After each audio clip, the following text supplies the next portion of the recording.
Je n'aime pas parler d'argent, mais aujourd'hui, on va quand même parler de matrimoine financier. Oh, j'adore. Donc, quand on parle d'héritage financier, on parle souvent, la langue française parle souvent d'héritage patrimonial. Donc, on pense souvent à hériter de son père. Mais moi, je viens du Gabon, le pays de l'humoriste Yaya Vinch, qui a dit que lui, il a réussi parce que sa mère a construit. Donc, moi, je fais partie de ces femmes qui ont été élevées par des mamans, j'aime dire mes mamans parce que c'était ma mère, mes tantes, qui nous ont élevées, ma grand-mère aussi, qui nous ont élevées pour construire de la richesse pour nous et pour nos enfants, et qui ont elles-mêmes construit de la richesse pour leurs enfants.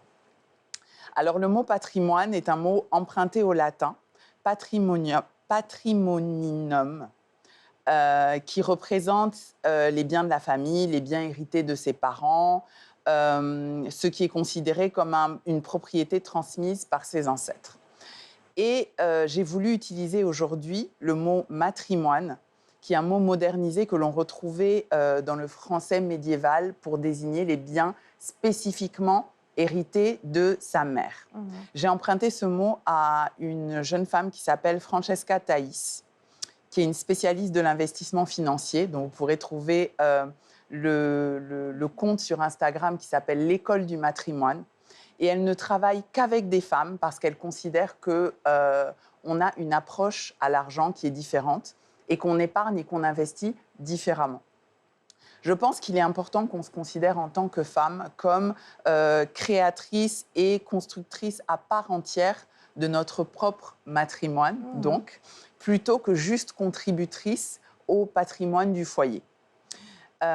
J'ai intitulé cette chronique Ode à ma mère, parce que c'est une femme qui m'a tout appris, qui m'a élevée selon le principe qu'un homme était censé me compléter.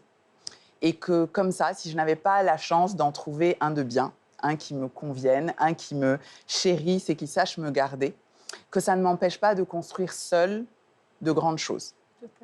Elle m'a poussée aux études, elle m'a mentorée pour que je trouve un intérêt particulier dans ce métier qui est désormais le mien, où je viens parler d'argent sur ce plateau, même si je n'aime pas ça. Elle m'a appris la nécessité de travailler pour obtenir un salaire et subvenir à mes besoins. Elle a tenté de m'apprendre la mesure dans la dépense, mais bon, la pauvre, que faire avec une fille qui aime autant les bonnes et belles choses.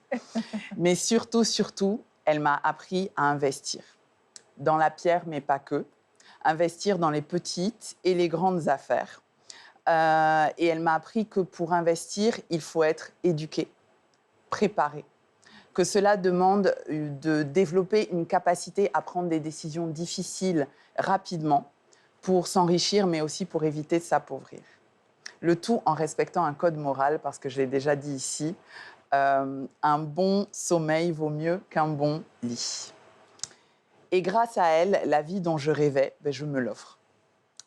Et tout le reste, tout ce que peuvent m'apporter d'autres personnes, c'est du bonus. Et ce que je suis, je le lui dois. Et pas qu'à elle directement, mais à toutes les femmes dans ma vie qui m'entourent, qui m'ont poussée, qui poussent un peu d'humilité dans cette tête qui est la mienne. Et pour que je sache reconnaître quand est-ce que je dois écouter et suivre les personnes de mon entourage. Celles d'entre vous qui trouvent que je suis une femme forte, intelligente, posée, qui fait de grandes choses, une femme en réussite, peut-être que je n'ai aucun mérite. Peut-être que, comme dit mon amie Isel Akwe, j'ai juste eu la chance d'être la fille d'une femme formidable. Alors, ce type de matrimoine, ce type de bien, mais aussi de valeurs, j'aimerais que nous, mesdames, nous considérions que c'est l'héritage que nous pouvons laisser à nos enfants. Et si aujourd'hui, après m'avoir regardé, après m'avoir écouté, vous vous posez la question, qu'est-ce que je vais bien pouvoir léguer à mes enfants? Et j'aurai tout réussi. Merci.